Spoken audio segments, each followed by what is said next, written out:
Caught cheating wife through a spyware I installed on her phone. I am 36 years old and my wife is 38. We first met when I was in my third year of college and she was in her fourth. We've been together since that day. After 3 years of dating, we decided to move in together. 3 more years passed and we got married. 2 years later, our joy increased when my wife became pregnant and we welcomed the birth of our daughter.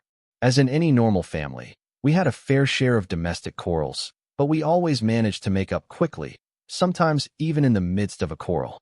Overall, we were a classic family. After finishing my education, I started my career path by working hard to climb the corporate ladder. In the end, I earned enough to afford a spacious 4-room apartment. We invested in a major renovation and happily settled in our new apartment.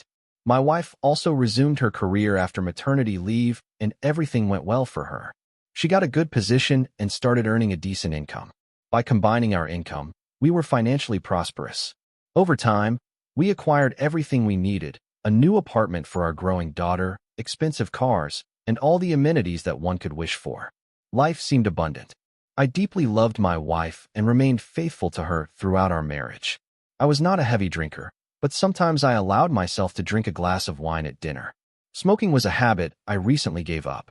We always planned our holidays together, and I developed a passion for diving and skiing. While my wife decided not to dive out of fear, she learned to ski. Our life revolved around work, earning money, and enjoying the fruits of our labor. My wife's work was connected with international business, which often required her to receive colleagues from abroad for negotiations. Gradually, I began to notice that her communication with these colleagues seemed to last longer than before. Although it seemed curious to me at first, I didn't pay much attention to it. Another notable change was that she started receiving Snapchat messages in the evenings.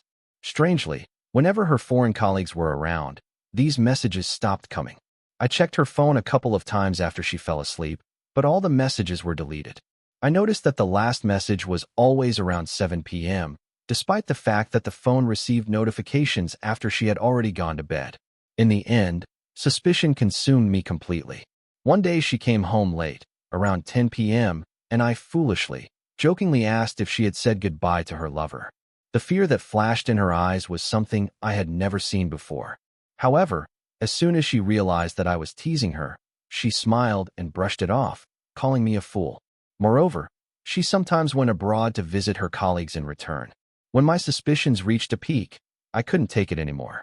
I resorted to installing spyware on her phone, which allowed me to control it remotely via SMS or from my personal account. This program could record the audio of the environment, take photos with the camera, and send all the data to my personal account. One day she went on another business trip, and in the evening, I came home from work. I spent time with our daughter, helped her with her homework, and put her to bed. By 10 p.m., as soon as she fell asleep, I gained access to the spyware account and ordered it to record her phone's surrounding sound for 10 minutes. After a few minutes, a recording appeared on my account, and after listening to it, I heard my wife's voice in the room with a man. They spoke English, and I understood every word. They discussed the mundane aspects of life and laughed. I realized that they were alone in the room. Suddenly, I heard the clink of glasses in their laughter. At that moment, my heart started pounding wildly. I sent another command to record for an additional 20 minutes and take a picture of the environment. To my horror, the photo turned out to be a black square, indicating that the phone was placed with the camera down. I quickly instructed the program to take a picture using the front camera. The resulting photo showed the phone lying on the bedside table in the room, a part of the headboard of the bed, and a wall lamp standing next to it. 15 minutes later, another recording appeared that made me shiver. I played the tape back and heard them laughing and talking again.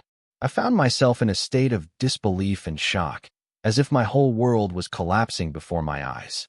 Stunned, I poured myself a drink and ordered the program to record for 4 hours, after which I drowned my sorrows in alcohol. The next morning, Thursday, I was completely shattered. Since it was time for my daughter to go to school, I told her that she was not required to attend classes that day. I notified my boss that I would take a couple of personal days until Monday. My wife was supposed to return on Sunday. Then I sat down and started listening to the 4-hour recording. However, I only managed to listen for 40 minutes because it was at that moment that I heard the unmistakable sounds of my wife's pleasure, the same sounds that I had known well for more than 13 years. It felt like a knife was stabbed into my heart, causing both emotional and physical pain.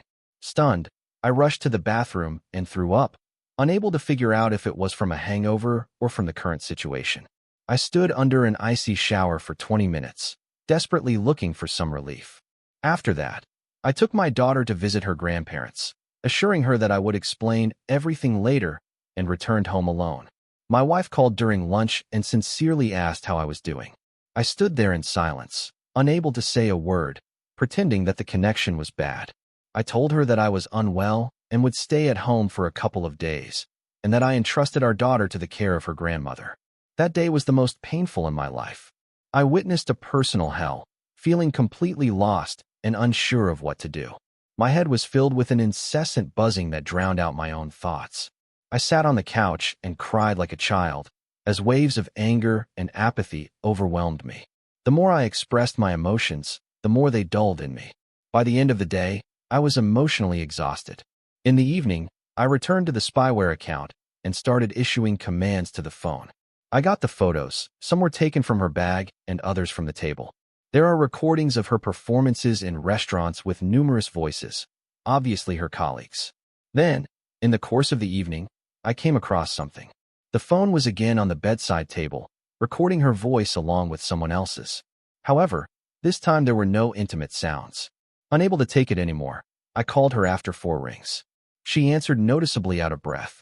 I asked her about her heavy breathing, to which she replied that the hotel elevator had failed, and she had to climb the stairs to her room.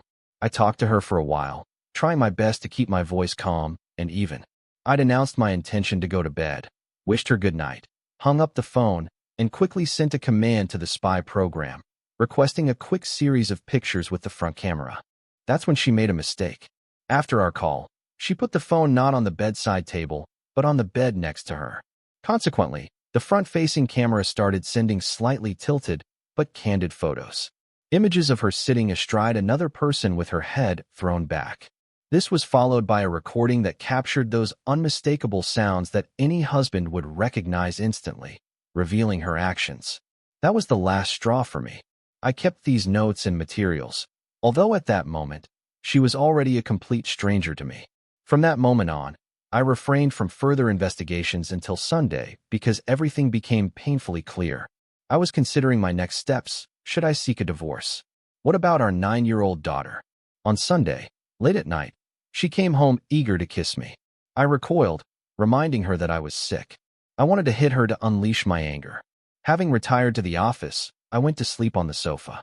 The next morning, I got up before her and went to work, unable to be around her anymore.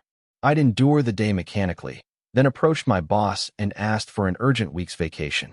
I recorded all the evidence on a flash drive, and then I called my wife, telling her that I was going on a business trip for one day, but asked her not to take our daughter away from her grandmother, as I had a surprise in store for her.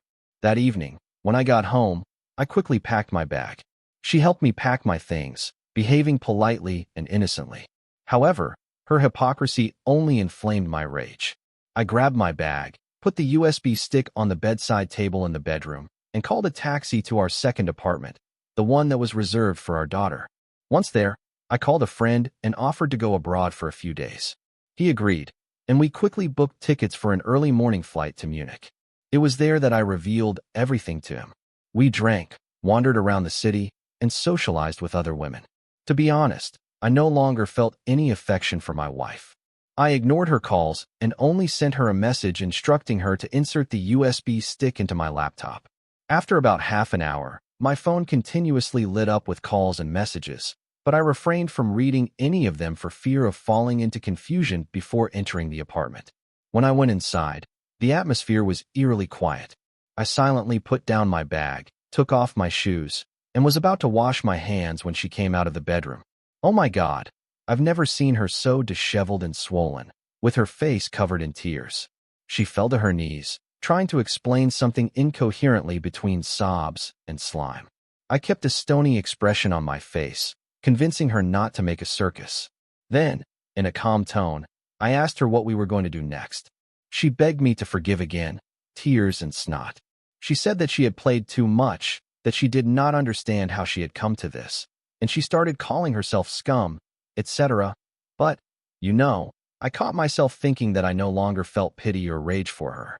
She screamed that she loved and had always loved only me, and all this happened only because she got stuffed and realized, during all the days that I was gone, that she had broken our crystal castle with her own hand. But as they say, revenge is a dish that should be served cold. I said that now we are not husband and wife. Now we are just mom and just dad for our daughter, and we will pretend that everything is fine with us. But I will live my life, and you can live yours.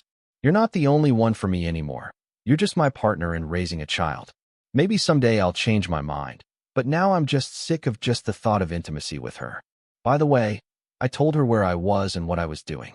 She said that she understood everything and was ready to endure as long as it took. Well, no one pulled her tongue. As a result, now we live in the same apartment. Although honestly, I've already bought another one for myself and issued it to my father so that there would be no claims in case of property division. I sleep almost constantly in the office, although sometimes I go to sleep in the bedroom for the sake of my daughter. On the part of my wife, there were a couple of attempts to try to hug me when I laid down in the same bed with her, but I stopped them harshly. We haven't had intimacy for 3 months. She didn't tell her parents anything, only her father knows of mine. We agreed that once a year we go on vacation as a family for a week, but now it would be separate beds. I'm constantly hanging out with friends and have new acquaintances. Among them, there are beautiful women. I sometimes think when she'll come up and say that she's had enough and she leaves. Or, for example, files for divorce and we divide the property, but she doesn't. I constantly catch her looking at me, like the look of a street cat, but I honestly don't give a. Although I see that she is trying, but I revel in her pain. Recently, I defiantly put a pack of condoms on the desk in the office to look at. Despite her reaction, she came in to say something, saw them on the table, and flew out of the office like a bullet, probably crying. Did not catch up. She still goes to work, but she really doesn't stay late. Although honestly, I don't follow practically. Somehow she came up and tried to explain to me that she had broken off all relations with that man, except business, and it seems like at work she will still have to communicate with him by letters or in negotiations, but she swears that she does not even approach him now. By the way, this freak also has a family, to which I told her that her relationship with sexual partners does not concern me, and she is free to do what she wants. It is not necessary to report on whether she spread her legs today or not. I myself sometimes come back after midnight now, or vice versa. I leave when my daughter goes to bed, from Friday to Saturday, for example. Naturally, I do not limit myself in anything. If I want sex, then it will definitely take place. I come in the morning and go to the office to sleep off, or to the bedroom if she is not there anymore. Nothing has changed in the home routine. I still buy groceries. I love and know how to cook. We had cleaning from the incoming housekeeper, so nothing has changed here. I have been paying for the apartment, and I am still paying. Where she spends her money and whether she spends it, I don't care. Communication, like loving each other, is only for our daughter or her parents if they come. Although it seems to me that if I tell my mother-in-law, she will probably strangle her right in front of my eyes. I have a great relationship with my mother-in-law. She is an intelligent woman and strictly respects family values. Surely this is another argument why the wife does not want to leave. Apparently, she is afraid of her mother because mom will definitely ask the question, what the hell is going on? And I am not going to lie. In general, I mock her as much as I can, and I really enjoy it. Yes, maybe I've become a monster now, but she herself gave birth to that monster. And you know what amazes me? Her perseverance and patience. It's like a red flag to a bull for me. I wonder how much more she can take. And please don't start with the whole she's the mother of your child, blah, blah, blah. What she was getting herself into with that jerk, she didn't care much about that. For half a year, going on business trips or spreading her legs in the city without thinking about our daughter or her husband. No comment. Every time I feel like my armor will crack. I remember that day, what I felt back then, and it eases me. I become stoned again. So this is how I live now. Everything is fine with our daughter. We are great parents and I still help her with her lessons in the evenings. Our mutual friends know nothing. Maybe when I get tired of tormenting her or realize that enough is enough, I'll switch off the bastard mode and have a talk with her. But not now. Not now. Thank you for watching. Like, comment, and subscribe if you enjoyed the video. Until next time, I'll see you again. Take care.